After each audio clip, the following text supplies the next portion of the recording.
Good morning and welcome back to the channel. Channel name Gary's Movie Emporium. Today is Thursday, June 17th, I believe.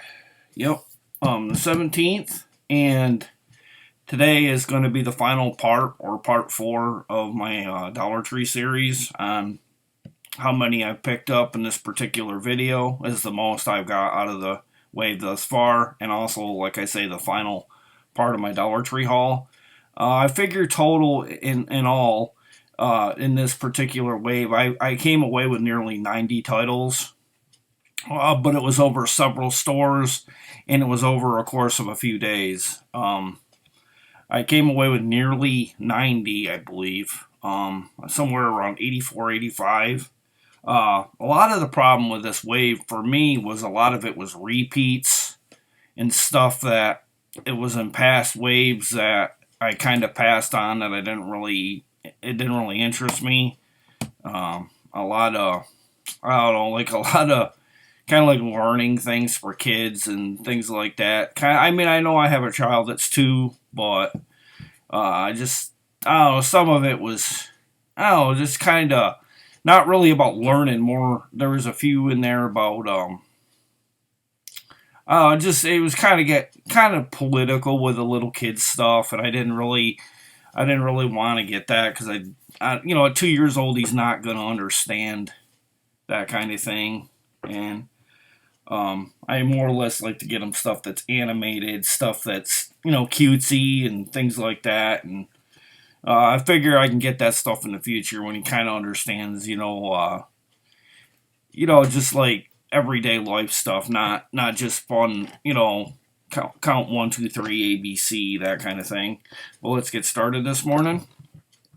First off the top here is The Last King of Scotland, How I Live Now.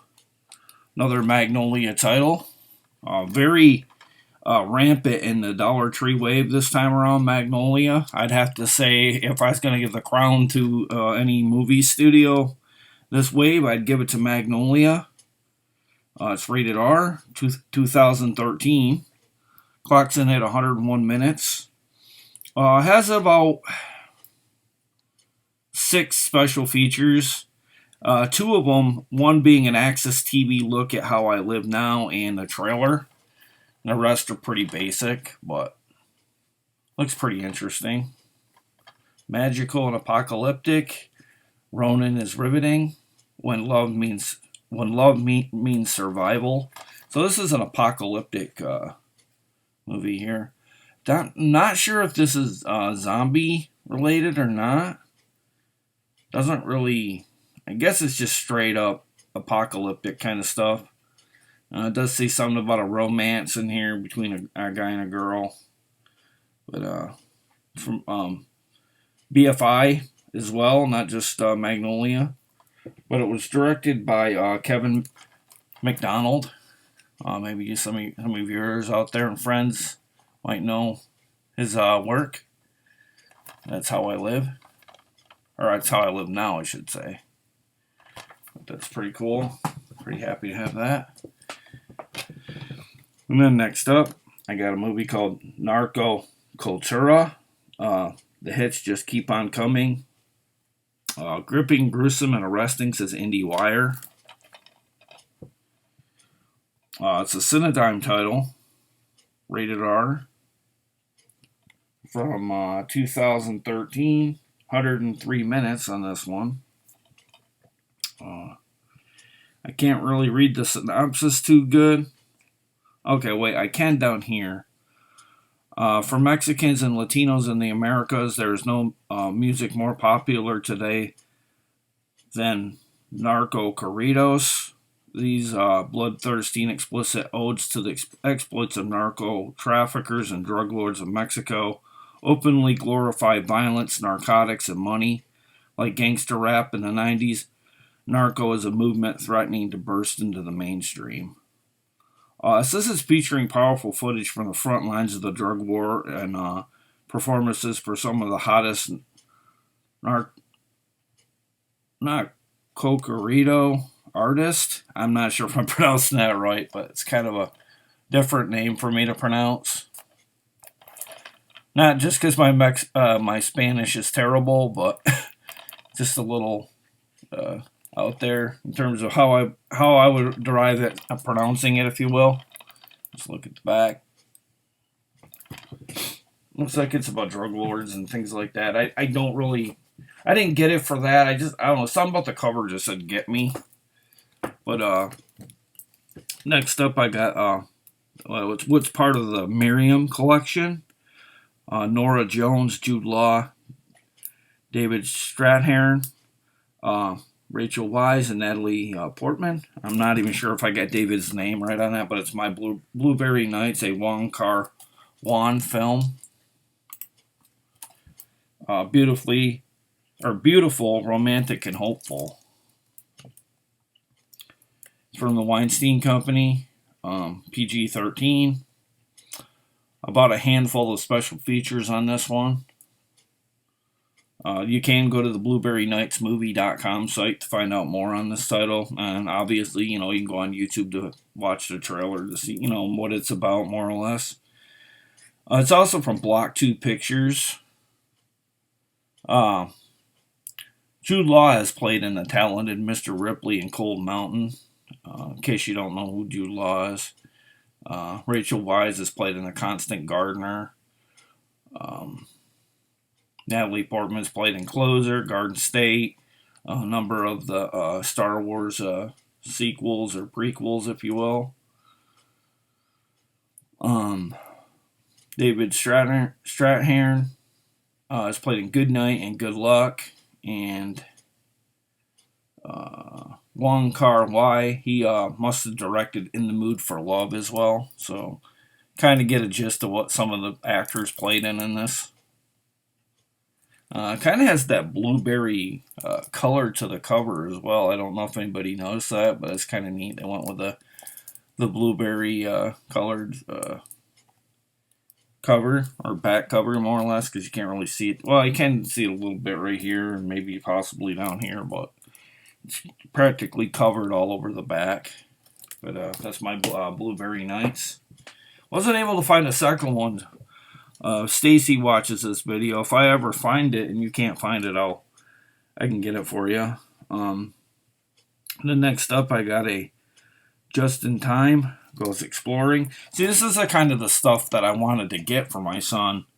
But a lot of it was like, it really wasn't learning stuff. It was, I don't know how to word it. It's not like, I just don't like getting stuff that I don't think he'll sit through. Like this, I think he might watch, but there was some learning stuff in here that was really not about ABCs and adventures and things like that. But this one's a Cinedigm title. It has 4 episodes, and this is perfect because it's for preschoolers indirectly. This was seen on Sprout and NBC Kids, I guess. I don't know much about NBC Kids, but I have heard of Sprout. 92 minutes from Cinedigm Entertainment. Color, obviously, and it's from 2013.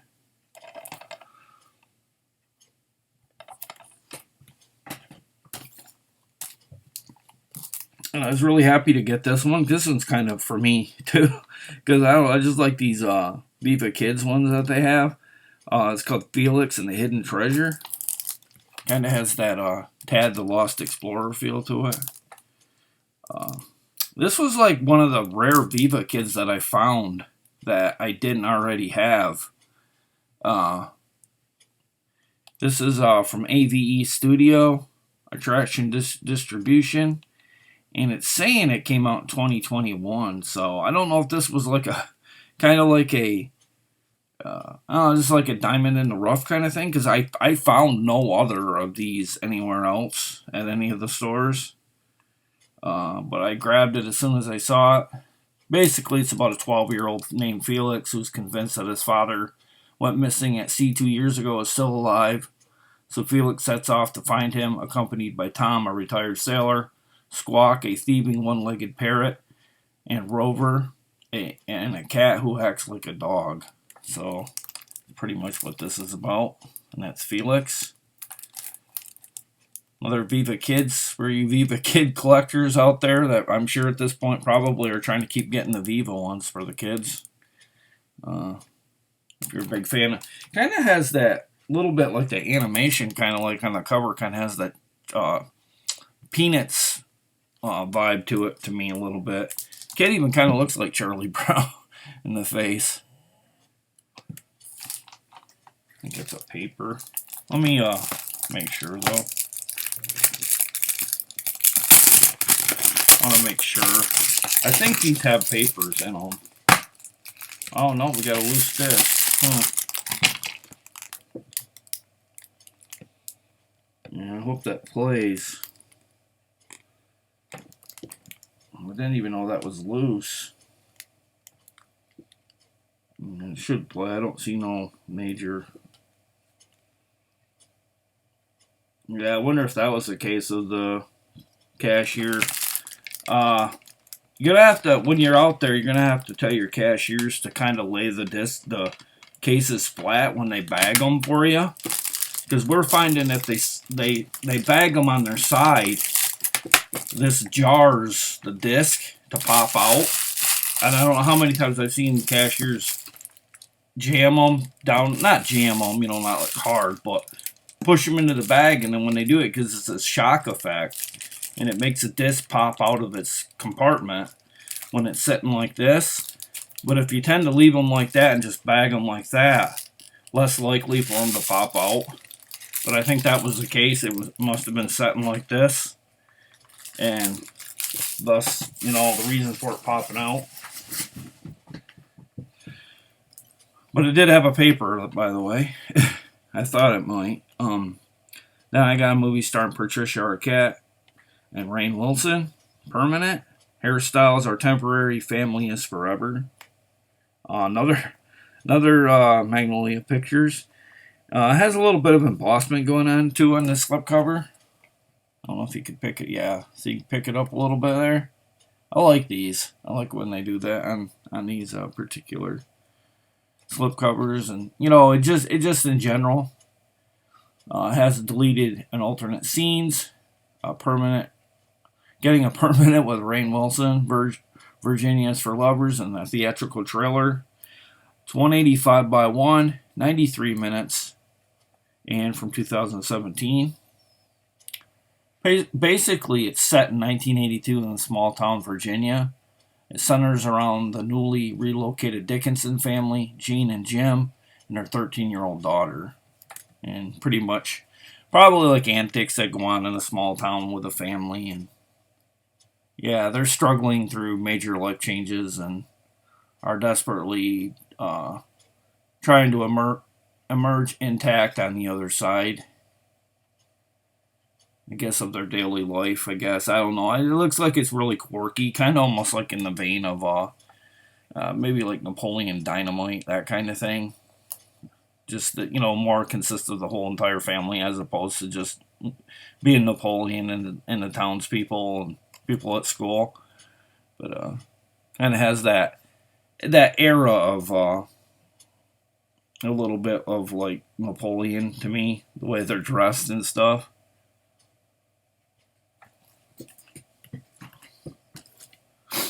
And then I got another Pale Force, Jim Gaffigan and Conan O'Brien. I'm not going to really go into detail about this, but it says there's over 75 minutes of bonus material on this. New video NYC, clocks in at 84 minutes. I'm not sure if I know who Jim Gaffigan is. I know who Conan O'Brien is, but I'm not real sure on who Jim Gaffigan is. I'm sorry. I don't watch a lot of late night TV. I know who Conan O'Brien is because he's been around for quite a few years, and I used to glance at his stuff when it was on TBS from time to time. When he left one of the major networks to go do his late night show. There's Pale Force. I guess they're poking fun at, because of the fact that Conan O'Brien is some people would call him is a what's the word I'm looking for? Ginger. I don't mean to be non-political correct there about that, but he is a redhead. Redheads tend to be kind of on the pale side. I guess that's what they're going for. I have no idea. It's kind of risque a little bit. I'm not going to get into that, but I guess that's what they're going for because he is pale skinned. And then I got Polaroid. Evil develops from the producer of It and It Chapter 2. I have seen this one. Really had fun with this one. I know it's probably not going to be for everybody, but I'm pretty easy to please. It's from Vertical Entertainment. 87 minutes. Let's see. It says it's a good fear film production as well. And it was directed by Lars Klevberg. I like the cover. I like the idea of a Polaroid being haunted, if you will, or a gateway to evil spirits being able to play around with these kids. I like the idea of that. It's pretty cool. Plus, too, I always liked the Polaroid camera. It was definitely ahead of its time. It took a really good picture too, I think. And the picture you'd get was a lot more durable than the flimsy things you get now, But, yeah. Guess it's basically about a high school loner that I guess finds the camera. And then next up, the Flintstones and WWE Stone Age Smackdown. Original movie here with wrestlers who from the WWE, obviously. I see such wrestlers as Undertaker, the Bella Twins. Let's see. Yeah, pretty much what I see there. Then they got Mr. McMagma. Yeah, he's right there. Being Mr. McMahon, if you will. Has special features of superstars of Fred Flintstone Entertainment, How to Be a Stone Age Superstar featurette, and 2 bonus cartoons. So, not only has this original movie, but it has 2 bonus cartoons as well. 52 minutes. Must be a really, really short one, though. This feature film. I wouldn't call it a feature film myself, or original movie, really, because it's more like an extended episode, probably. It was WWE Studios produced with Warner Brothers as well.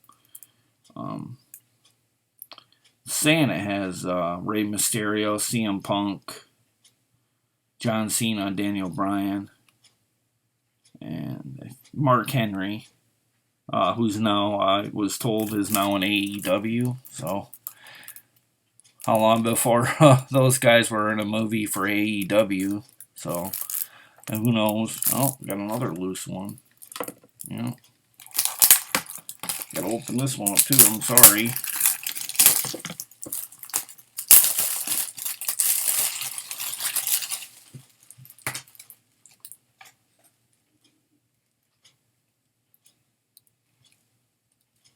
I think that one just came loose.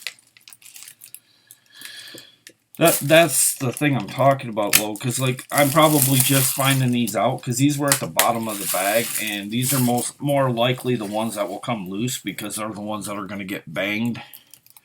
I was kind of iffy about this one because I didn't think it'd keep my son's interest. It's the Learning Treehouse series, Colors Making Learning Fun. I didn't know if he'd be interested in this one. And it kind of looks kind of cringy. I mean, it's for a 2-year-old to watch, but I was kind of on the fence with it. It's from 2011. I get it's about coloring, but I don't know. I think he'd be more enamored with them coloring than actually listening to, what's going on. But interactive menus, original graphics, chapters, direct scene access.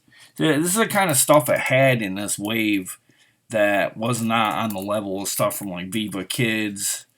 And just some of the other. I wish Viva Kids would have brought out some more new titles that were actually animated movies. I think it would have been more up his alley, but This might be alright. It does have a puppetry going on in the back, so he does like Elmo, and he likes. Don't hate me on this, but for some reason he likes crank anchors too. I don't know why. Thankfully, he does not know what they're saying in that show, but I don't like him watching that. But he does keep kind of quiet watching it. But I don't know what it is. We left it there one day, and he started watching it, and hopefully no one comes for me to take my kid away from watching crank anchors. But he does like that show. And then next up, I got a movie starring Angela Tremblay, Janelle Parrish, Jonathan Howard, Zach Avery, and Fairuza Balk, who played Vicky Valancourt, who played in Waterboy. Trespassers, Don't Answer When Evil Comes Knocking. And this is an IFC Midnight as well. I believe that's free. I believe that's her.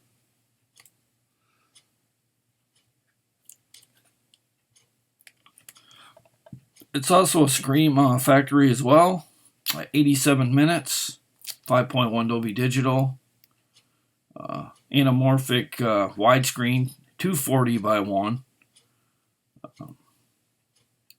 Pretty much all I got to say about this one.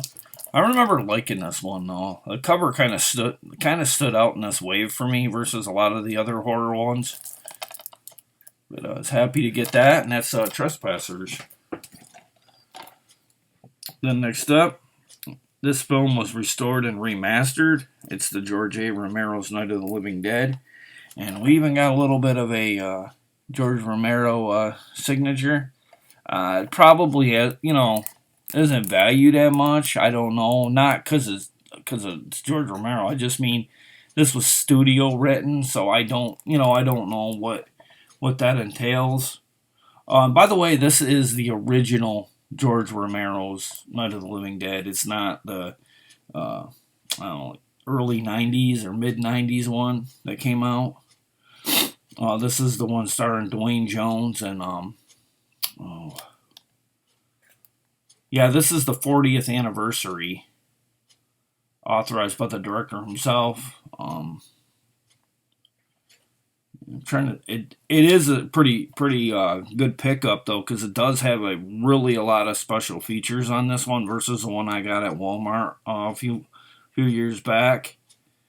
They talked to actor Dwayne Jones, and it was the last interview with actor Dwayne Jones, a theatrical trailer still gallery, original script DVD-ROM, Speak to the Dead Q&A with co-writer director George A. Romero, one for the fire, and 2 feature audio commentaries featuring George Romero and members of the cast and crew. That has a lot. I'm actually glad I did end up getting this. I have this, so I bought it so many other times, but I'm glad I got this one. I did not know this was a 40th anniversary one, so you got this for $1 if you were able to find it. So 40th anniversary, you got $1. Can't beat it. And I got this too before. I Love You Both. Really not going into detail on this one, but widescreen presented from 2017, 87 minutes, and another Magnolia title. I tried to do my best not getting duplicates in this wave, but it's kind of hard when you've gone to several different stores and you get looking at them like, did I get that last store? And I was like, yeah, I did. When I get home, I always notice that kind of thing. And then I got a DC Universe movie, Suicide Squad, Hell to Pay. And I know now that I'm already home with all my load here, that I already have this too. But like I said, it was so hard to find new stuff this wave. It's probably one of my lowest hauls to date. Just because, there was just so much of the same stuff, and some stores only had like 6 boxes, and I don't know. And then I saw a vegan named Wayne. His store's got none. to this last time I heard, he had no video or no movies in his stores. Whereas my store had maybe about on the average 5 to 6 boxes. One store had about 8, I think, and about 2 or 3 of them were repeats. So that narrowed it down to like 4 or 5 boxes that were actually stuff that I could, not even waste my time with. And it is so hard to come away with a lot of stuff because, a lot of it, stuff that was out there was stuff in past waves that you might have forgot if you got or not. And it was a very convoluted wave. I don't know, it's just kind of a confusing wave in terms of selection. I'm not complaining at all, but it's just, if it would have been me, I probably would have waited another month to build up a little bit more, to send more to the stores, just for the fact that I've heard different people. I mean, and then I saw a picture on Instagram where Dollar Tree workers were supposed to have had it out on the floor. There was like 4 boxes or something like on a shelf, and you could tell they were the Dollar Tree movie boxes because they had the green tag at the end of the narrow, kind of like rectangular box. And someone had tried to go through them, and a worker caught him. I think it was Vic Stooge. He had started to go through them, and he wasn't able to because they said, you can't be doing that. And I guess it was just a big mixed up mess. But it would have been all avoided if it would have just been put out on the shelf. That's the bottom line. They were supposed to have them out on a Friday. It even says on the little green leaflet, if you will. But they never got it out there. And, those are just going to sit there. They might put them randomly out someday, and, no one's going to really, they're probably going to be bought up by one person, probably, with 2 or 3 boxes like that. Just kind of like ill-advised decision making. You want to make, the store wants to make money, and if you're not getting stock out, I mean, it's much like I've seen in videos with people out and about at Walmart. Like every Tuesday, they'll go to the store, and half the time they're Walmart and they're in their Best Buy, and some of the big box stores don't even have their stock out, and they might put them out 2 weeks later. By then, you want other new titles, and it just kind of makes it, confusing. And I don't know, to be backlogged like that, it's just kind of foolish on their end. But I got a movie called Lalena de Gracia. I don't know if this is in English. It doesn't look like it might be. Okay, well, no, there is English closed caption, so I'm assuming subtitles, because the language is Spanish. 83 minutes. Yeah. Sometimes you get these movies in the waves where you can't read some of them. I don't know. It's just kind of weird. Like we randomly get Spanish. I mean, not that I missed the boat when we were learning languages in school, because that wasn't mandatory when I went to school. But like a few years later, after I graduated, it became mandatory. Like you had to do either Spanish or French. And I wish I would have been around a little longer, because I probably would have took either or. I probably would have been a little bit more lenient to the Spanish language, because I heard it was a little easier. But then I got a Sony Pictures Classic, Annette Bening, Sardis Ronan, Corey Stoll, Elizabeth Moss, Mare Winningham, John Tenney, Uncle Zegan, and Brian Dennehy. It's called The Seagull. And I'm getting a lot of these Sony Picture Classics in these waves. It's PG-13. It's a Canadian release disc because it has the Nordique symbol on the back from Sony Pictures Classics, and it was directed by Michael Mayer. Special features Tribeca Film Festival and a Q&A with Annette Bening and director Michael Mayer. Basically, it takes place at a lakeside Russian estate. Friends and family gather for a weekend in the countryside. While everyone is caught up in passionately loving someone who loves somebody else, a tragic comedy unfolds about art, fame, human folly, and the internal desire to live a purposeful life. This was adapted from a Tony Award-winning playwright Stephen Karam from Anton Chekhov's classic play directed by Tony Award winner Michael Mayer.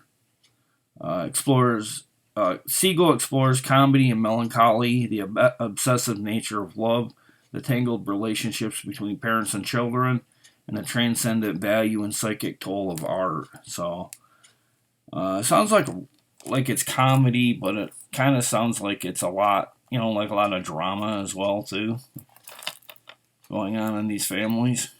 But that's the Seagull. I don't really know much. I don't think I've ever seen a trailer for that one.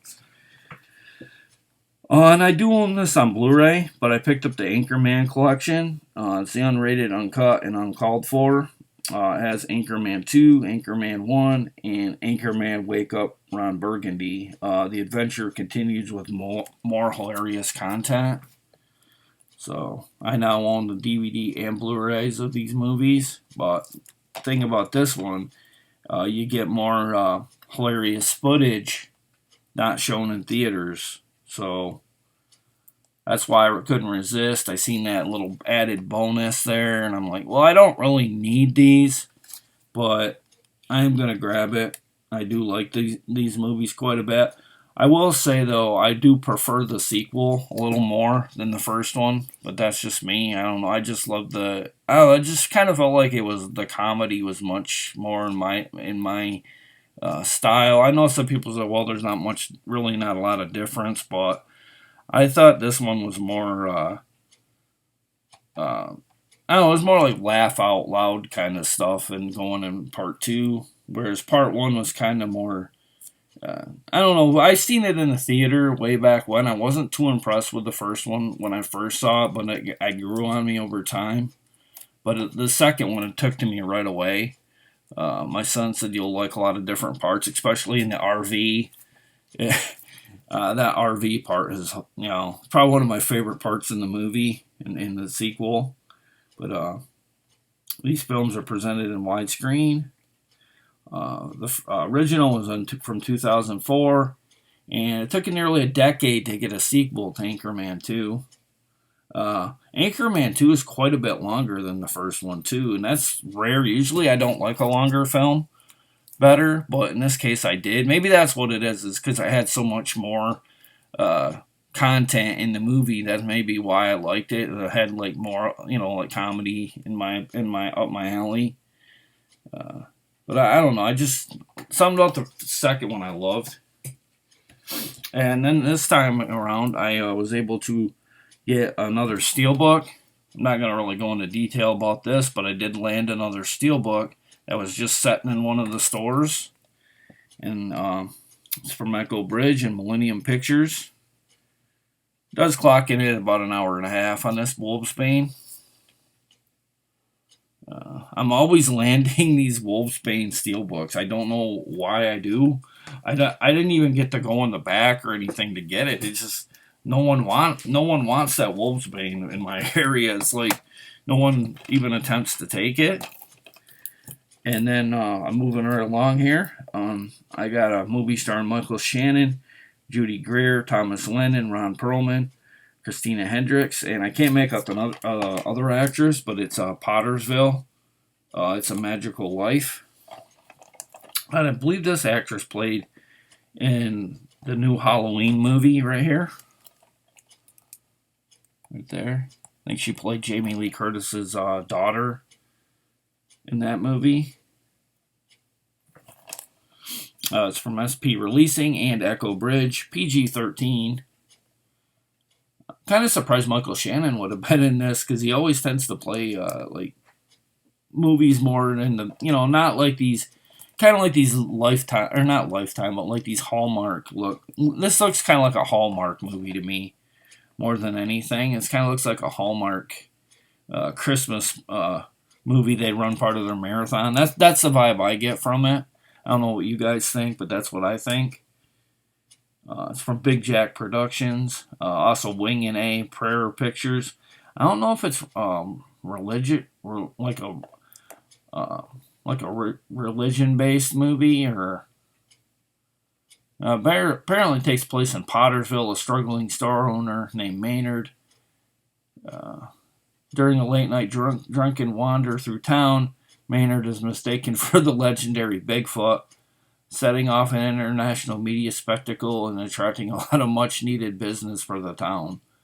Apparently, a show called Monster Hunter shows up in the little town, and I guess they want to try to shoot Doc on if they can find the monster. And it kind of goes from there. Kind of almost sounds like a little bit like Sasquatch Gang, but only with a more adult cast.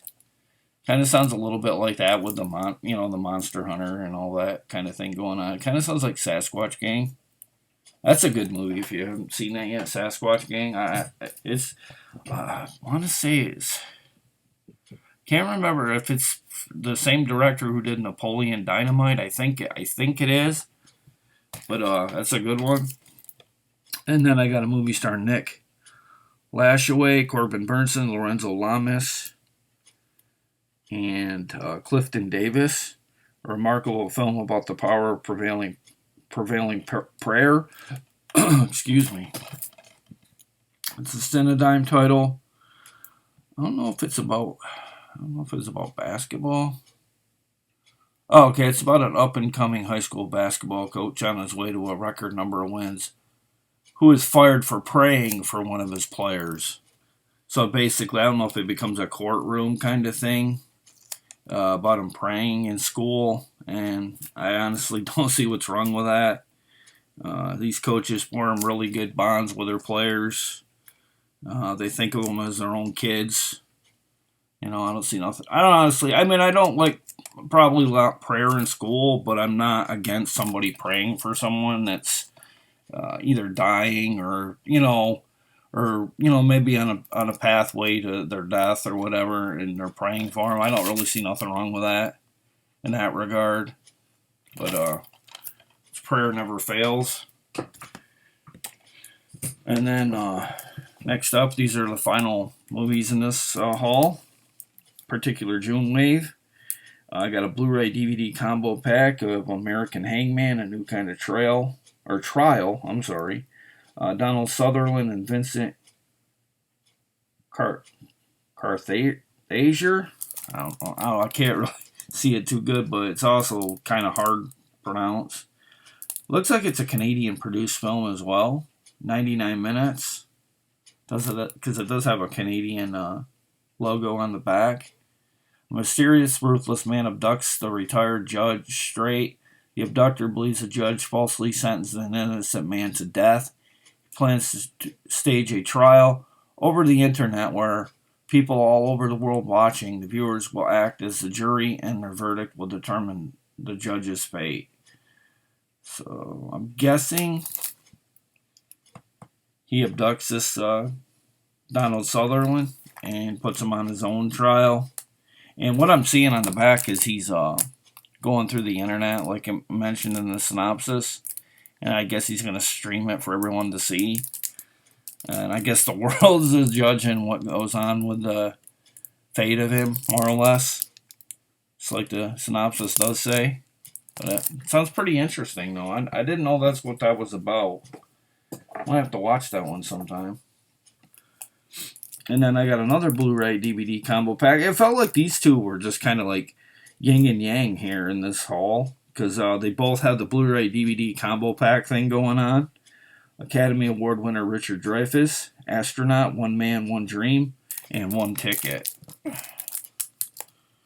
Another SP releasing an Echo Bridge release, 97 minutes. 5.1, 235 by 1 in. If I didn't mention, it's 97 minutes on this one. And it was written and directed by Shilog McLeod, or McLeod. Yeah, McLeod. I'm not sure how you pronounce that, but that's Astronaut.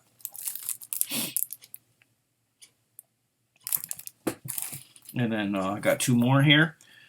It's a must-see dark comedy. Stars Johannes Ba Kunk. I'm not sure how you pronounce that. Lisa Loven Kongsley. Force Majeure, the absolute best of contemporary cinema, potent, unlike any film I've seen. And 2, it's another Magnolia title, this time being a Blu-ray. It's rated R. It does come in English, Swedish, and French. So you can listen to it in English, so that's good. Because it would be really tough to keep up with. I would think it'd be very tough to keep up with subtitles with it being in French, because the French language is a very fast speaking language, and it's very hard to keep up much with the way with Japanese. The Japanese language is kind of tough for someone that doesn't have the slightest idea how to deter what they're saying or whatever. It's just kind of tough, especially in subtitles. I feel like I watch the subtitles a little too much and not the movie, but it clocks in at 119 minutes. It has a slew of special features. I'm calling it an ice cold knockout, brilliantly perceptive and mostly funny, and it's rated R. But I picked it up. Might be alright. Plus, I didn't have any Blu-rays. And then I had to open this one because it was another case of it being set on its side and it popped out. And out of the 2 that popped out, it happened to be the DVD, which, with being DVD, if they get scratched up a little easier because they're a DVD, you tend not to be able to buff those out as good as you can on Blu-ray, at least in my opinion.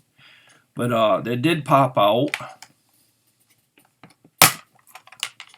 and I do have a little bit of scratching going on, but I don't know if you can pick that up on there or not. But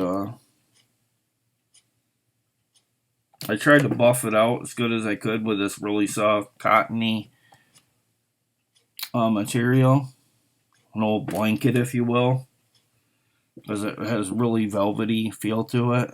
And I kind of go that route every time I get a little bit of scratching going on. But I don't see anything that would keep it from playing. But that was the DVD that popped out, not the Blu-ray. But it's the Steven Seagull 4 movie set here. Sometimes Blu-rays, when they, or DVDs or Blu-rays, they get scratched, they're funny. Sometimes they'll pick up on scratches, and then sometimes they don't.